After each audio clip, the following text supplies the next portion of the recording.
अस्सलाम वालेकुम dear students, कैसे हैं जी? खैरियत है? आप सबको एलीट अब ऑफ अकाउंटिंग में खुशामदीद करते हैं।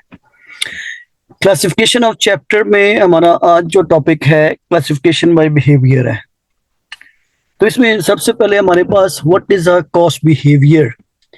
कॉस्ट बिहेवियर जो होता है ये हमारे पास ये होता है कि it is the way with which the cost is changing with the level of activity. Cost behaviour से हमें ये पता चलता है कि total cost level of activity की वजह से टोटल कॉस्ट में हमारे पास क्या चेंज आ रहा है। ये हमें पैटर्न्स डिमॉन्स्ट्रेट करता है कि the way in which the cost are affected by changes in the level of activity. और लेवल ऑफ एक्टिविटी हमारे पास क्या होता है, वो हमारे पास can be mention in the number of units भी हो सकता है या नंबर ऑफ आवर्स की सूरत में हम उसको मेंशन कर सकते हैं। तो ये हमारे पास कॉस्ट बिहेवियर है। यहाँ पे हमारे पास जो है 4 किस्म के हमारे पास जो है वो कॉस्ट बिहेवियर्स होते हैं। तो उनको हम वन बाय वन पे डिस्कस करेंगे। तो इसमें जो लेवल ऑफ एक्टिविटी है ये हमारे पास refers to the amount of work done और द वॉल्यूम ऑफ प्रोडक्शन, या level of amount of work done आपके पास इसको नंबर ऑफ आवर्स में भी मेंशन कर सकते हैं या नंबर ऑफ यूनिट्स में भी हम इसको मेंशन कर सकते हैं। फॉर एग्जांपल अगर हमने 2000 यूनिट्स अगर हमने प्रोड्यूस की है तो ये हमारे पास लेवल ऑफ एक्टिविटी है। अगर 1000 बनाई है, 5000 बनाई है, 10,000 बनाई है, ये हमारे पास लेवल ऑफ एक्टिविटी है। On the other side for example अगर टेलीफोन बिल है तो उसमें नंबर ऑफ कॉल्स के हिसाब से, अगर लेबर कॉस्ट है तो नंबर ऑफ आवर्स के हिसाब से हमारी लेबर कॉस्ट में इंक्रीज या डिक्रीज हमारे पास आ जाएगा। तो इसको हम क्या कहते हैं, level of activity. So classification by behaviour जब हम करते होते हैं तो इसमें हमारे पास 4 किस्म के बिहेवियर्स होते हैं।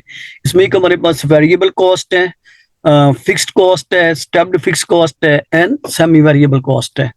तो इसमें सबसे पहले जो हमारे पास बिहेवियर है वो हमारे पास है वेरिएबल कॉस्ट। वेरिएबल कॉस्ट वो कॉस्ट होती है कि जो चेंज होती है directly with the level of activity, which is directly changing with the level of activity. इसका मतलब ये होता है कि अगर आपका लेवल ऑफ एक्टिविटी 100% इंक्रीज हो रहा है तो आपकी टोटल कॉस्ट भी क्या हो जाएगी, 100% इंक्रीज हो जाएगी। लेकिन वेरिएबल कॉस्ट जो है पर यूनिट आपकी सेम रहती है for all level of output. तो ये जो है पर यूनिट जो वेरिएबल कॉस्ट है ये आपकी क्या रहती है, कांस्टेंट रहती है। ये बात आपने याद रखनी है। तो वेरिएबल कॉस्ट में 2 बातें आपने याद रखनी है। एक ये कि total variable cost change directly with the level of activity. जैसे जैसे लेवल ऑफ एक्टिविटी बढ़ता जाएगा टोटल कॉस्ट भी आपकी क्या होती जाएगी, बढ़ती जाएगी। लेकिन वेरिएबल कॉस्ट पर यूनिट आपकी क्या रहती है, कांस्टेंट रहती है या फिक्स्ड रहती है, whatever we are producing. चाहे हम जो भी प्रोड्यूस कर रहे हैं ये पर यूनिट हमारे पास क्या रहती है, फिक्स रहती है। ये हमारे पास टोटल वेरिएबल कॉस्ट का ग्राफ है। इस तरीके से हम इसको प्रेजेंट कर सकते हैं, जिसमें देखिए जब हमारे पास 0 लेवल ऑफ एक्टिविटी होगी टोटल वेरिएबल कॉस्ट भी हमारी 0 होगी। जैसे जैसे हमारा लेवल ऑफ एक्टिविटी ऐसे बढ़ता जाएगा टोटल वेरिएबल कॉस्ट भी हमारी क्या होती जाएगी, उसी रेशियो से, देखो सेम रेशियो से ये क्या होती जाएगी, इंक्रीज होती जाएगी। लेकिन जो वेरिएबल कॉस्ट पर यूनिट है, चाहे हम 0 बना रहे हैं वो भी पर यूनिट सेम रहेगी। फर्ज करें कि मैं कहता हूँ $20 पर यूनिट है, चाहे आप 0 बनाएं तब भी $20 है, चाहे आप 100 बनाएं तब भी $20 है, जब आप 1000 बनाएं तब भी $20 है फॉर एग्जाम्पल। तो ये कांस्टेंट रहती है पर यूनिट। तो ये हमारे पास वेरिएबल कॉस्ट का बिहेवियर है। इस तरीके से ये बिहेव करती है with the level of activity. इसके बाद वेरिएबल कॉस्ट में हमारे पास नॉर्मली क्या क्या चीजें हमारे पास आ जाती हैं। इसमें डायरेक्ट मटेरियल है, डायरेक्ट लेबर है, डायरेक्ट एक्सपेंसेस हैं, इनडायरेक्ट मटेरियल है। ये भी हमारे पास क्या होते हैं, ये सारी हमारे पास क्या होती हैं, वेरिएबल कॉस्ट होती हैं, जो कि लेवल ऑफ एक्टिविटी के साथ क्या होती हैं, चेंज होती हैं। इसी तरह कमीशन है, जो परसेंटेज ऑफ सेल्स होता है, वो भी हमारे पास क्या है, वेरिएबल कॉस्ट है। तो ये डिफरेंट किस्म की हमारे पास इसमें क्या है, वेरिएबल कॉस्ट हमारे पास आ जाती है। ठीक है जी। अच्छा, इसके बाद सेकंड जो हमारे पास है वो हमारे पास है फिक्स कॉस्ट है। फिक्स कॉस्ट हमारे पास क्या होती है कि it remains fixed irrespective of level of activity, whatever we are producing, so total fixed cost will remain fixed। अब जो भी प्रोड्यूस करें, चाहे आप 0 बनाएं तब भी ये टोटल फिक्स कॉस्ट आपकी फिक्स रहेगी। जैसे फॉर एग्जांपल बिल्डिंग रेंट है, अगर चाहे आप 0 यूनिट्स प्रोड्यूस करें तो बिल्डिंग का रेंट है, अगर आप 50,000 रुपया दे रहे हैं फॉर एग्जाम्पल, तो अगर आप 0 बनाएं तब भी आपने 50,000 देना है। अगर आप 1,000 बनाएं तब भी 50,000 देना है, 2,000 बनाएं तब भी 50,000 देना है, because it is not changing with the level of activity. So total fix cost will remain fixed whatever is the level of activity। तो ये हमारे पास में क्या होती है, फिक्स कॉस्ट हमारे पास आ जाती है। फिक्स कॉस्ट का ग्राफ बिल्कुल इसी तरह होता है जिस तरह कि वेरिएबल कॉस्ट पर यूनिट का ग्राफ है। Level of activity whatever we are producing, चाहे 0 बना रहे हैं ये फिक्स है, 1,000 बना रहे हैं तब भी फिक्स है, 2,000 बना रहे हैं तब भी फिक्स है, इस तरह करके whatever we are producing. So total fix cost will remain what fix whatever we are producing. लेकिन फिक्स कॉस्ट पर यूनिट जो है वो हमारी क्या होती है, रिड्यूस होती है as level of activity is increasing.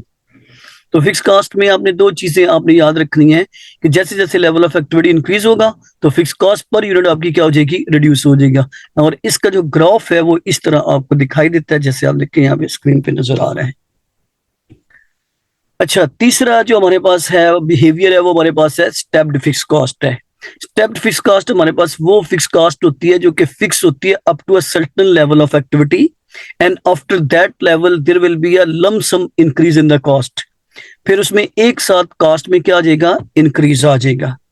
जैसे फॉर एग्जांपल सुपरवाइजर सैलरीज हैं, अगर एक सुपरवाइजर जो है मैक्सिमम 10 बंदों को वो सुपरवाइज कर सकता है, जैसे 10 से ज्यादा बढ़ेंगे, 10 से ज्यादा इंप्लॉइज बढ़ेंगे तो फिर हमें दूसरे सुपरवाइजर की जरूरत पड़ेगी। तो अगर हम एक सुपरवाइजर को 10,000 की सैलरी दे रहे हैं तो जब 2 सुपरवाइजर की जरूरत पड़ेगी तो फिर 20,000 हो जाएगी, जब 3 सुपरवाइजर की जरूरत पड़ेगी तो 30,000 हो जाएगी। तो ये हमारे पास इसमें क्या है, स्टेप्ड फिक्स कॉस्ट है। और इसका जो ग्राफ है it's looks like this way. ये देखें जैसे जैसे आपका अप टू सर्टेन लेवल तक ये फिक्स रहती है, जैसे ये लेवल ऑफ एक्टिविटी एक्सीड होता है तो इसमें स्टेप अप आ जाता है, एक लम सम इंक्रीज आता है, एक साथ इंक्रीज आता है कॉस्ट में। फिर up to certain level it fix रहती है, फिर इसमें लम सम इंक्रीज आता है। तो ये हमारे पास इसमें क्या है, स्टेप्ड फिक्स कॉस्ट है। और जो स्टेप्ड फिक्स कॉस्ट है ये आपकी पर यूनिट ये भी रिड्यूस होती है, लेकिन जैसे जैसे आपका level of activity after certain level of activity फिर इसका जो ग्राफ होता है ना वो कट जाता है। क्योंकि अगर फॉर करें आपका जो है 0 से 1,000 तक आपकी सेपरेट कॉस्ट है, जैसे 2,000 आपके जो है नंबर ऑफ यूनिट्स बढ़ते हैं तो उसमें स्टेप अप आ जाता है, तो इस वजह से पर यूनिट आपकी क्या हो जाती है, चेंज हो जाती है, इसमें कट आ जाता है। तो इस तरह ये कट कट के ऐसे क्या बनते हैं, ग्राफ बनते हैं हमारे पास इसके। तो ये हमारे पास में क्या है, स्टेप्ड फिक्स्ड कॉस्ट है। और इसमें normally rent where accommodation requirements increase as output level get higher. Supervisor salaries इसमें आ सकती हैं, ये तकरीबन इसमें हमारे पास एग्जांपल्स होती हैं इसमें स्टेप्ड फिक्स कॉस्ट की। और चौथा जो हमारे पास में कॉस्ट बिहेवियर है वो हमारे पास है सेमी वेरिएबल कॉस्ट या मिक्स्ड कॉस्ट इसको कहते होते हैं, ये सेमी फिक्स कॉस्ट भी कहते होते हैं, जिसमें क्या होता है few part of the cost is fix and the other part is what, variable. कुछ हिस्सा फिक्स होता है और कुछ हिस्सा इसमें क्या होता है, वेरिएबल होता है। जैसे यूटिलिटी बिल्स हैं, फॉर एग्जाम्पल टेलीफोन बिल है जिसमें एक लाइन रेंट होता है वो आपका फिक्स होता है, और बाकी जो नंबर ऑफ कॉल्स की बेस के ऊपर आपका टेलीफोन का बिल क्या होता जाता है, ज्यादा होता जाता है। तो दोनों को मिला के जो हम कहते होते हैं ये हमारे पास क्या जाता है, सेमी वेरिएबल कॉस्ट होती है। इसी तरह बात का हम लोग ये जो सेल्स डिपार्टमेंट में हम सेल्समैन को रखते हैं उसको हम कुछ फिक्स सैलरी देते हैं और फिक्स सैलरी प्लस कुछ परसेंटेज ऑफ कमीशन होती है। तो जो फिक्स सैलरी होती है, जो बेसिक पे होती है वो फिक्स होती है, और जो परसेंटेज ऑफ कमीशन है वो हमारे पास percentage of commission on sales होता है, वो सेल्स के साथ वेरिएबल होता है। तो दोनों को जमा करके जब हम टोटल सैलरी ऑफ एम्प्लॉय निकालेंगे so this will be called your what, semi variable cost हम इसको कहेंगे। ठीक है जी, ये एक इसमें जो है कॉन्सेप्ट है। सेमी वेरिएबल कॉस्ट का भी 0 में ये जो है ना यहाँ ऊपर से ये स्टार्ट होगा, तो जैसे जैसे लेवल ऑफ एक्टिविटी बढ़ता जाएगा इसका ग्राफ भी क्या होता जाएगा, ऐसे बढ़ता जाएगा। तो यहाँ से यहाँ तक ये जो है फिक्स कॉस्ट है, और इधर से लेके इधर तक ये आपकी वेरिएबल कॉस्ट है। इन दोनों को जब हम एड अप करते हैं तो ये हमारी जो टोटल कॉस्ट है इसको हम लोग नाम देते होते हैं सेमी वेरिएबल कॉस्ट। क्या नाम देते हैं, सेमी वेरिएबल कॉस्ट। और semi variable cost per unit का ग्राफ भी क्या होता है, जैसे जैसे लेवल ऑफ एक्टिविटी बढ़ता है तो कॉस्ट पर यूनिट ये भी क्या होती जाती है, रिड्यूस होती जाती है। ये क्यों रिड्यूस होती है, ये टोटल फिक्स कॉस्ट की वजह से होती है, क्योंकि इसमें वेरिएबल कॉस्ट पर यूनिट तो कांस्टेंट रहती है ना, लेकिन जो फिक्स कॉस्ट पर यूनिट है वो रिड्यूस होती रहती है। तो उसकी वजह से semi variable cost per unit भी आपकी क्या होती जाती है, कम होती जाती है। तो ये हमारे पास में फोर्थ बिहेवियर है जिसको हम कहते होते हैं सेमी वेरिएबल कॉस्ट। जैसे यहाँ पे एक एग्जाम्पल हमें दी हुई है क्लासिफिकेशन बाय बिहेवियर की, are these the following likely to be variable और fix cost? Charges for telephone calls made, तो ये हमारे पास टेलीफोन कॉल्स जो होती है, नंबर ऑफ कॉल्स के ऊपर चार्जेस होते हैं, ये हमारे पास वेरिएबल है। Charges for rental of telephone, जिसका रेंटल होता है वो हमारे पास फिक्स होता है। Annual salary of chief accountant, ये भी हमारे पास फिक्स्ड है। Managing director subscription to the institute of directors, ये भी फिक्स होती है, पर ईयर के हिसाब से उसने देनी होती है। और ये कॉस्ट ऑफ मटेरियल्स है, ये हमारे पास क्या होता है, वेरिएबल होता है। तो अगर आप टोटल टेलीफोन का बिल लेंगे ना, तो जिसमें नंबर ऑफ कॉल्स भी है और रेंटल चार्जेस भी है, तो फिर हम उसको क्या नाम देते होते हैं, सेमी वेरिएबल कॉस्ट हम उसको नाम देते होते हैं। तो ये इसके लिए हमारे पास आज ये क्लासिफिकेशन ऑफ कॉस्ट के हमने सारे मेजर कॉन्सेप्ट हमने यहाँ पे पढ़ ली। तो इंशाल्लाह नेक्स्ट चैप्टर में नेक्स्ट जो हमारा टॉपिक होगा उसमें हम इसकी एग्जाम किट के क्वेश्चन सॉल्व करेंगे। थैंक यू वेरी मच, बहुत शुक्रिया। आप इस चैनल को लाइक करें, शेयर करें और इसको आप देखें। अगर कोई इसमें जो है जितने भी मैंने यहाँ पे आपके साथ लेक्चर शेयर किए हैं तो आप इनको जरूर वॉच करें, होपफुली आपको इंशाल्लाह फायदा देंगे। तो चैनल को जरूर सब्सक्राइब करें और आगे अपने दोस्तों को भी जो नए स्टूडेंट्स हैं FA1 वाले MA1 वाले उनके साथ शेयर भी करें। ठीक है जी, थैंक यू वेरी मच, बहुत शुक्रिया।